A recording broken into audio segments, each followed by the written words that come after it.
সকালবেলা গৌরাঙ্গকে স্নান করিয়ে সাজগুজু করিয়ে ফুল নিবেদন করে তার আসনে বসিয়ে দিয়েছি। আজকে হচ্ছে বুধবার, গুরু পূর্ণিমা, আর আমি রাম ঠাকুরের দীক্ষিত।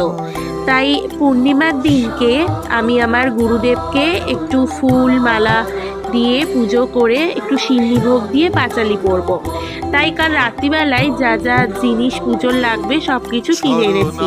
প্রথমে আমি গুরুদেবকে ফুল মালা আর তুলসী পাতা নিবেদন করে সাজিয়ে দিলাম। এবারে আমি ভোগটা সাজিয়ে নেব। ভোগে যেহেতু সিন্নি দেব, তাই জন্য প্রথমেই দিয়ে দিয়েছি ময়দা, তারপর মিষ্টির জন্য দিয়েছি বাতাসা, কলা, কাজু কিশমিশ আর দুধ, আর তার উপরে ফুল আর তুলসী পাতা আমি নিবেদন করে দিয়েছি।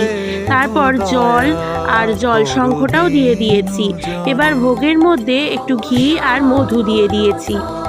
এবারে প্রদীপ আর ধূপ জ্বালিয়ে আমি গুরুদেবকে আরতি করে নেব।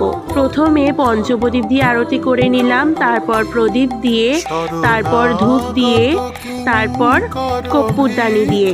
এবারে আমি পাঁচালিটা পরে নেব। ক্যামেরাটা বন্ধ করে দিয়েই আমি পাঁচালিটা পরে নিলাম। এবার শঙ্খ আর ঘন্টা বাজিয়ে পুজোটা করে নেব।